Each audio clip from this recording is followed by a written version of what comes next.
Hi students, this is Ms. Kerr and I'm going to walk you through a couple of points on your balloon graph on page 11, and this goes with your gas laws.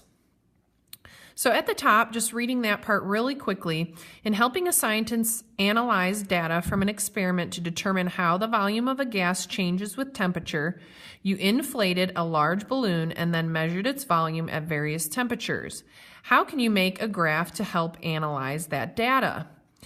So what you're doing, instructions, is using the data chart to the right to plot these points on the graph below. Be sure to connect the data points with a line when you are finished. So you're creating a line graph.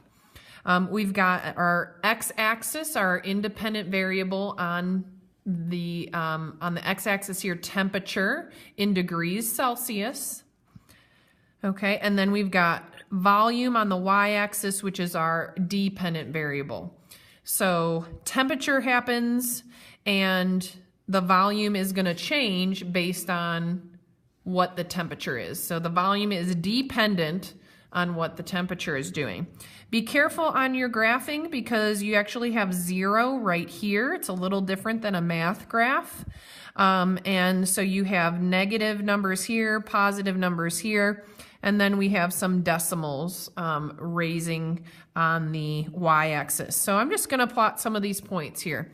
So I've got negative 40 and 0.77. So I'm going to go to negative 40 and I'm going to go up to 0.77. I'm going to estimate 0.77 is a little bit closer to 0.8 than 0.7. So I'm going to put my dot there. Okay. So you can kind of check off once you've done those. Negative 20, 0.83. So I'm going to start at negative 20. You always start on the x-axis. And I'm going to go up to 0.83.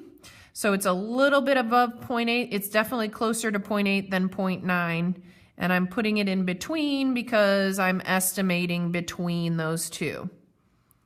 All right, 0 temperature, degrees Celsius, and 0.9 liters. So 0, and I'm going to go up to 0.9, and that one is right on the line. Okay, last one I'm going to do with you is 20 degrees Celsius and 0.97. So on the x-axis first again, and then up to 0.97, which is going to be really close to 1.0. So it's going to be right below 1.0 there. Okay, and once you're done plotting, you're going to connect the dots there. All right. For the analysis questions, just make sure you're reading, correctly. Does a decrease in temperature, so the temperature going down right now on this x-axis, the temperature is showing going up, okay? Does a decrease in temperature result in an increase or decrease in volume? So what happens to the volume? Okay, and the why. The why is an explanation. It means you should write a sentence. Then you're going to predict the volume at negative 60, so here, and 240.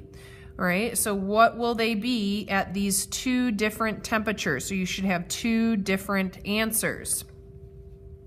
Number 3, based on the graph, it seems an error has been made when recording one of the pieces of data. Which measurement seems to be incorrect?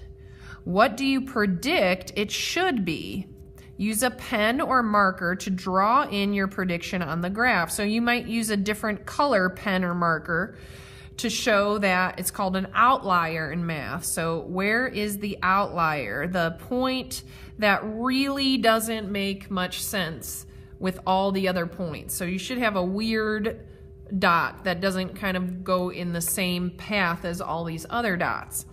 And then what change in volume of a balloon is observed between 0 and 60? So on the x-axis, you're looking between 0 and 60, and you're deciding what change in volume. So at 0, we're at 0.9, right?